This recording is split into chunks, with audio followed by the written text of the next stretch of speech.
Welcome to the Deep Dive. We take complex source material, dig in, and pull out the key knowledge you need. Today we're tackling a really vital metric for comparing energy sources, energy return on energy invested. You'll often hear it called EROI or EROI, and we're focusing on one specific investigation. It's a paper from 2017 called Energy Return on Energy Invested, EROI, for photovoltaic solar systems in regions of moderate insolation. A comprehensive response. Now, that title tells you something straight away. It was written as a direct response to, well, quite a controversial claim that had stirred things up. It really had. Yeah, this 2017 study was essentially a scientific rebuttal. A paper published the year before, Ferroni and Hopkirk 2016, made waves by claiming that photovoltaic systems, dashed PV solar panels, especially in places like Switzerland with, decent but not blazing sun, that these systems were actually net energy sinks, meaning they used more energy to make and install than they ever produced. Which, if that were actually true, would be catastrophic for solar energy policy and investment. Yeah, Wouldn't it? absolutely. It questioned the viability of massive investments being made worldwide. So let's cut to the chase. What was the main finding of this 2017 response paper we're looking at? They were pretty blunt, actually. They found the original paper suffered from serious methodological problems, significant calculation errors, and relied on really outdated information. Their conclusion: the original claim that PV was an energy sink was, and I quote, not scientifically sound. Okay, before we dive deeper, let's just quickly define EROI again for everyone. Why is getting this number right so important? Sure. Simply put, ERY is a ratio. It's the total usable energy you get out of a system over its lifetime, divided by the total energy you had to put in to create and run that system. So energy returned over energy invested. If it's above 1, you're getting an energy profit. If it's below 1, it's an energy loss. The higher, the better, obviously. It's a fundamental measure of an energy source's viability. Got it. Okay, so let's unpack the problems this 2017 study found. Where did they say the original analysis first went wrong? You mentioned methodology. Something about boundaries. Exactly, the system boundaries. This is probably the most fundamental issue they raised. When you calculate ERY, you have to decide what counts as part of the system. Most studies on traditional power sources, like nuclear or gas, use what we call conventional boundaries. They look at the energy needed to build the plant, fuel it, maintain it, decommission it. Pretty straightforward. Right. Focus on the power plant itself. Yes. But the paper being criticized, Ferroni and Hopkirk, used extended boundaries, or EROI-EXT. They included extra things like the estimated energy cost of grid storage needed to back up the PV, and also the energy equivalent of soft costs like labor and capital investment. Now, using extended boundaries isn't inherently wrong, but it does generally lower the EROI number. Because you're adding more energy costs to the invested side of the ratio. Precisely. And the huge problem was Ferroni and Hopkirk calculated this lower extended EROI for PV, but then compared it directly to the conventional higher EROI figures for other technologies like nuclear. So not comparing like with like at all. It's an apples and oranges situation. Yeah. Or maybe apples and extended oranges. That's a good way to put it.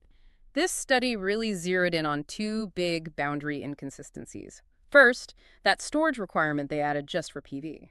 And second, the way they calculated those soft cost, labor, and capital. Let's maybe tackle that second one first.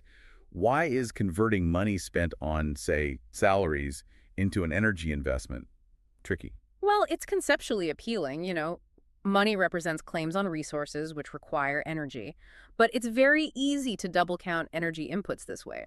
Think about the denominator of the EROI ratio, the energy invested. We call this the cumulative energy demand, or CED. It already includes the energy used to mine materials, manufacture components, transport everything, install it. Okay, the physical stuff is already counted. Right. So when you then take the financial cost of, say, the labor involved and convert that Swiss franc figure into an energy value using some kind of economic model, you risk counting energy that's already baked into the CD, the energy used to make the materials the worker uses, the energy for the truck they drive. It's likely already there. Plus, you start getting into difficult territory about what portion of a worker's general energy consumption counts towards this specific project. It inflates the energy invested number potentially quite a lot. Okay, that makes sense. Prone to double counting. Now back to the other point, this storage. Why was adding storage energy costs specifically to PV, but not their nuclear comparison, seen as inconsistent, particularly in Switzerland? Several reasons. First, the study argues that in Switzerland at that time, adding more grid-connected PV didn't automatically necessitate dedicated battery storage for that specific installation. The grid could absorb it. But more fundamentally, Switzerland has a huge amount of hydropower capacity. Something like a third of its electricity comes from hydro dams with reservoirs. Which is basically a giant existing battery, right? Flexible generation. Exactly. It acts as a massive flexible resource that can balance out variable renewables like solar. So, arbitrarily adding a large storage requirement only for PV ignores this existing infrastructure. And the deeper issue, methodologically, is that adding storage shifts the goalposts. You're no longer just measuring the PV system's energy performance, you're implicitly asking it to guarantee power for the entire grid demand all by itself. Which no single technology does. Precisely. If you applied that same logic to nuclear or coal, they'd also need massive support systems to perfectly match variable demand. But those weren't included in the comparisons Ferroni and Hopkirk made. Okay, so the whole methodological framework seems shaky. Let's move on to the data they actually plugged into this framework. This 2017 study argues the data was just old. Where was this most obvious? Let's start with the energy invested the CED. Ah, yes. This is where it gets really striking. The contested paper used a CED value of 1,300 kilowatt hours electrical equivalent per square meter of panel area. And the reason it was so high, it was based on studies reflecting much older manufacturing processes. Specifically, their main reference assumed manufacturers were using thick silicon wafers, requiring about 16 grams of silicon raw material per watt peak of panel capacity. 16 grams per watt peak. Wow, how does that compare to, well, the technology around 2017 when this response paper came out? Solar tech moves fast. Incredibly fast. That's the key point. By 2013, so years before the original paper was even published, the industry average was already below 6 grams per watt peak. Less than half. That's a huge reduction in material. It is. And silicon production is one of the most energy-intensive parts of making a solar panel. Just that reduction in silicon usage alone cuts the calculated energy investment, the CED, by roughly 30%. Okay, so that one outdated figure makes a massive difference. What did this 2017 study find the actual CED was for typical Swiss rooftop systems at the time, using up-to-date data? Based on peer-reviewed studies of contemporary manufacturing and installation practices, they calculated the CED to be around 290 kilowatt hours electrical per square meter. So wait, 290 compared to 1,300? Yep, it's about 78% lower. The energy investment figure used in the criticized paper was nearly 5 times too high, largely due to relying on obsolete technical data. That's enormous. It Yeah. completely changes the denominator of the EROI fraction. Fundamentally. Okay, what about the other side? The numerator, the energy the panels actually produce. Did the original paper get that wrong too? They did, though maybe less dramatically. They use a 10-year average energy yield figure from 2005 to 2015. Which sounds reasonable on the surface. But it masked significant improvements over that decade. PV system efficiencies in Switzerland actually climbed from about 12% to 16% during that period. Using a simple average underestimated the output of newer panels being installed. This study recalculated the yield using a linear regression on the actual yearly output data, arriving at a higher, more representative figure around 120 kilowatt hours electrical per square meter per year versus the 106 used before. Still an important difference. And they also pointed out that the original paper used outdated figures for how quickly panels degrade over time. They assumed 1% annual degradation. But modern panels, especially those installed after 2000, degrade much slower, more like 0.2% to 0.6% per year depending on the type.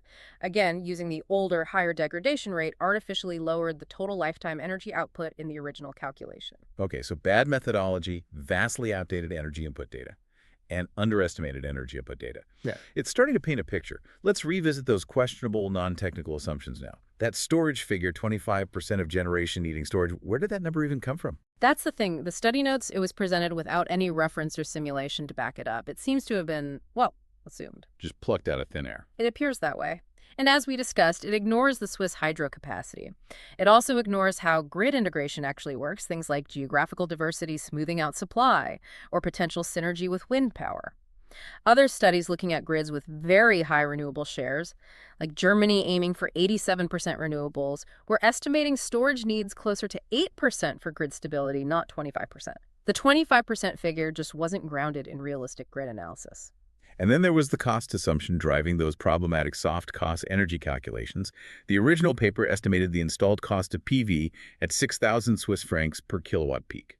Based on what? According to them, based on personal experience. Just personal experience, not market data.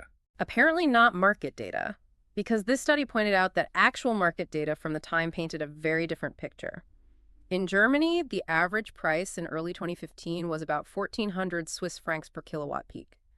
Even in Switzerland, which generally had higher prices for residential systems, the average in 2016 was around 2,800 Swiss francs per kilowatt peak. Still less than half the figure they used. Exactly. So they massively overestimated the actual financial cost of installing PV. And since they used that inflated financial cost as the input for their problematic calculation, converting money into energy invested for labor and capital. It just compounded the error.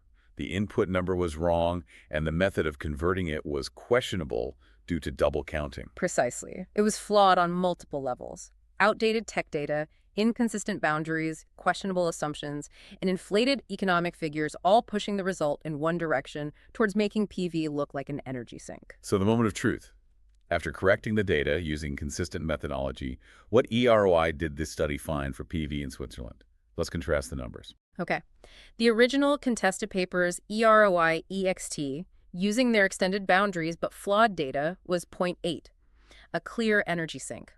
This study's recalculation, using up-to-date data and conventional boundaries, comparing apples to apples with other tech, found an EROI between 9.1 and 9.7. Wow.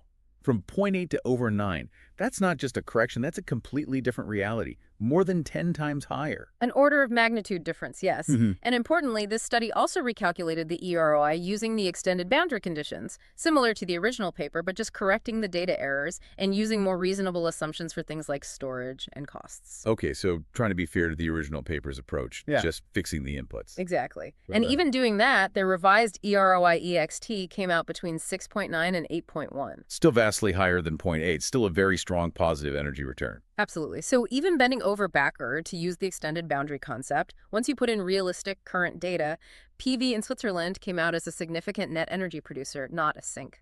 The original conclusion was completely overturned. So for you listening, the big takeaway here seems clear. EROI is a critical tool, but it's incredibly sensitive. You absolutely need consistent standards, fair comparisons, and crucially, up-to-date data, especially with tech like solar that changes so quickly. That's the core message. And one other important point this study makes, EROI for PV depends heavily on location. How much sun you get makes a huge difference. These calculations are for Switzerland, which has moderate sunshine. In sunnier places, they note EROI values for PV can be much, much higher, potentially up to 60 in high irradiation areas, so you can't just take one number and apply it everywhere. A really important clarification. This deep dive definitely shows how vital methodological rigor is. But EROI isn't the only thing that matters when evaluating energy, is it? No, definitely not. It's crucial, but it doesn't capture everything. It doesn't tell you about the fuel source being renewable or finite. It doesn't directly measure CO2 emissions or other environmental impacts. And it doesn't really describe when the energy is produced, which matters for grid stability. It's one important piece of a much larger puzzle. Which leads us to our final thought for you to consider. Right. This study subtly touches on this. When EROI calculations get extended further and further, trying to include storage, indirect costs, maybe even societal support systems, you risk stretching the metric beyond its original purpose. You start trying to answer not just, is this technology energy efficient, but can this technology support our entire civilization? And when you do that based on calculations filled with huge uncertainties and debatable assumptions, well, you could end up making some very misguided, potentially risky policy decisions based on a number that looks precise but is actually quite speculative. A really critical point to keep in mind. Measuring the tool versus measuring the whole world with that single tool. Thank you for joining us on this deep dive into why getting the details right matters so much in energy analysis. We've been looking at the findings in the 2017 paper, Energy Return on Energy Invested, EOEI, for photovoltaic solar systems in regions of moderate insolation. A comprehensive response. Maybe check out ongoing work on EROI standards if this sparked your interest. We'll see you next time.